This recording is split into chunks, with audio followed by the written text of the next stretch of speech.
Yeah, I read a lot of Russian writers. When I was a teenager, I probably would have read Irish writers. Obviously, they're the ones that are on your bookshelves. But there are links between the two. You know, Brian Friel, who's a very famous Irish player, would have translated a lot of Chekhov's short stories and put them on stage, or Turgenev. You know, strangely actually, a lot of Irish playwrights would have taken Russian literature and worked with it, and I probably would have become aware of it through them first, because I was a theatre director. And then gradually, as I got older, Dostoevsky became important, and Tolstoy became important.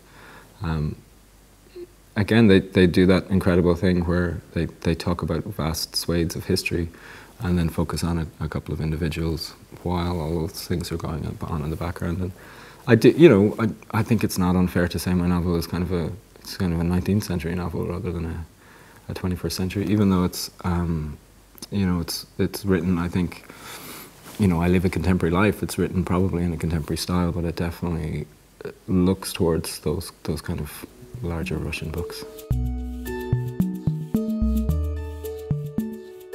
I've mentioned Michael Ondaatje would be a big influence on me. Colin McCann is now a friend, which is amazing, and an influence. Dancer was a book that again just helped to give me permission to write about a country that I had never experienced. So he wrote a book called Dancer by Rudolf Nureyev, about Rudolf Nureyev. So he's very important to me. I'm reading kind of nature writers a lot at the moment. Annie Dillard is an American writer who was getting a lot. He won the Pulitzer Prize maybe 15, 20 years ago, and was quite important in the States. And then people haven't necessarily been reading her work since, but it's something that I've come to, and I'm very intrigued.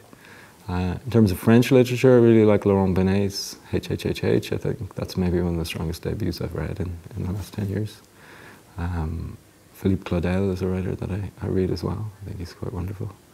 And I tend to try and not necessarily read the trendy writers, but I try and read literature from other countries. So I'm reading South American literature and Japanese literature, and I'm trying to spread my kind of horizons a little bit.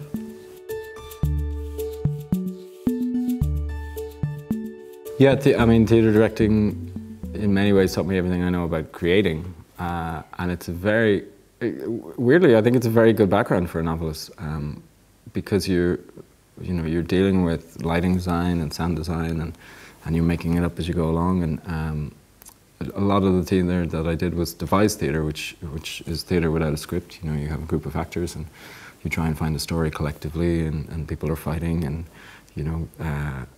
but eventually you kind of come through with a story, and I think that was very good training for me. In some ways, it's a lot easier to do it on your own, and in other ways, it requires a lot more endurance, because it just takes such a long time.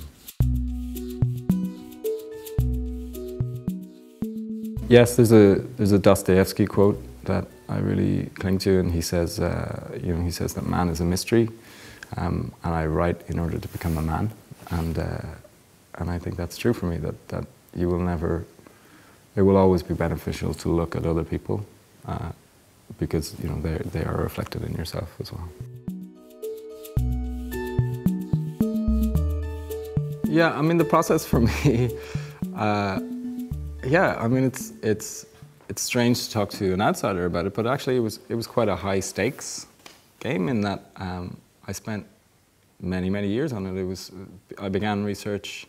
From research to publication was 9 years, and I wasn't working intensely all during that time, but maybe 5 or 6 years in, even 7 years in, you realize that you've spent 7 years on a book which is epic, and is about nuclear power, which is not necessarily very attractive to an international publication, and so that brings a lot of pressure on myself.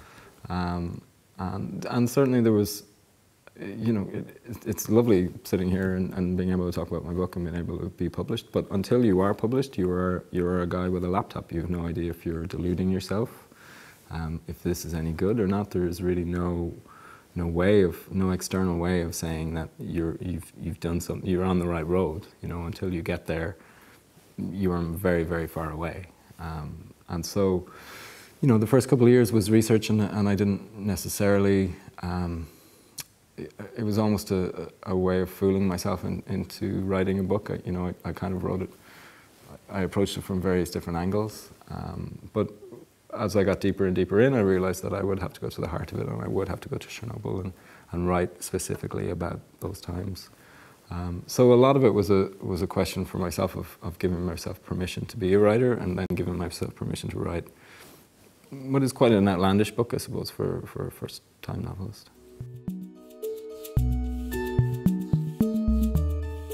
What I love about being published in France is that there's even the rentrée littérature, actually, that's not something that really happens in other countries, that, the sense of literature being part of the discourse, and that hasn't been lost in France.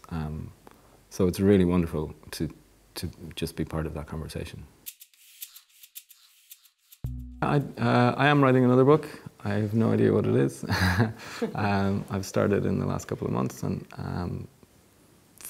again, because this was such a long and hard process, I did remind myself that it will never be as hard as that one again, and I think it won't.